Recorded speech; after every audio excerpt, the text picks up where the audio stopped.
फक्त एकाच व्हिडिओमध्ये 3 झटपट होणाऱ्या चविष्ट आणि अगदी सोप्या उपवासाच्या रेसिपीज. चला तर सुरुवात करूया आपल्या पहिल्या रेसिपीपासून. खुसखुशीत भगरीचा डोसा. उपवासाचा डोसा बनवण्यासाठी सर्वप्रथम 2 ते 3 तास भिजलेली भगर, भिजलेला साबुदाणा, कच्चा बटाटा, हिरवी मिरची आणि सेंधा मीठ हे सर्व साहित्य मिक्सरमध्ये घालून अगदी बारीक व गुळगुळीत पेस्ट तयार करून घ्या.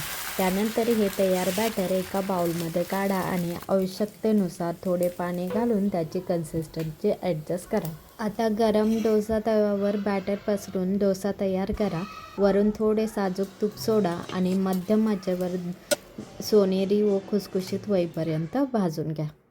गरमागरम खुसखुशीत उपवासाचा डोसा शेंगदाण्याच्या चटणीसोबत सर्व करा. दुसरी रेसिपी आहे रताळ्याची रबडी. रबडी बनवण्यासाठी सर्वप्रथम शिजलेले रताळे लहान तुकड्यामध्ये कापून घ्या.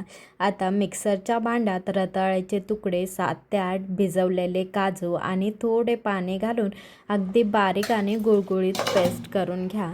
त्यानंतर गॅसवर एक पॅन गरम करून त्यात तयार केलेली पेस्ट घाला आणि त्यात दूध घालून सर्व साहित्य एकजीव करून घ्या. त्यानंतर त्यामध्ये केसर, वेलची पूड आणि साखर घालून सर्व साहित्य छान एकजीव करून घ्या व मंद आचेवर 3 ते 4 मिनिटं शिजू द्या. आता गॅस बंद करून रबडी पूर्णपणे गार होऊ द्या. त्यानंतर 1 ते 2 तास फ्रीजमध्ये थंड होण्यासाठी ठेवा. शेवटी वरून तुमच्या आवडीचे ड्रायफ्रूट घालून सजवा आणि थंडगार स्वादिष्ट रबडी सर्व करा. आता बनवूया तिसरी रेसिपी, पौष्टिक शेंगदाण्याचे लाडू. हे लाडू बनवण्यासाठी सर्वप्रथम शेंगदाणे मंद आचेवर छान खमंग आणि खरपूस होईपर्यंत भाजून घ्या. त्यानंतर ते पूर्णपणे थंड होऊ द्या आणि हाताने त्याचे साल काढून घ्या. आता सोललेले शेंगदाणे मिक्सरमध्ये घाला व जाडसर कूट करून घ्या.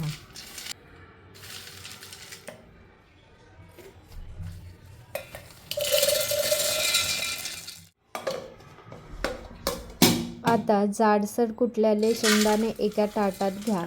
त्यामध्ये चिरलेला गूळ घाला, वेलची पूड घाला व मिश्रण एकत्रित करून घ्या. त्यानंतर हे मिश्रण पुन्हा मिक्सरच्या भांड्यात घाला आणि अगदी बारीक मिश्रण तयार करून घ्या. बारीक केलेले मिश्रण एका प्लेटमध्ये काढून घ्या. त्याला एकजीव करा आणि हाताला थोडंसं तूप लावून आपल्या आवडीनुसार लाडू वळून घ्या.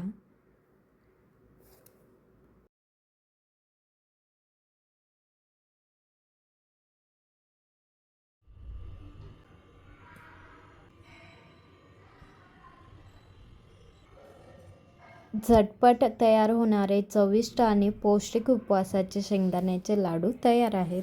अशा प्रकारे आपल्या 3 झटपट, चविष्ट आणि अगदी सोप्या उपवासाच्या रेसिपीज तयार आहेत.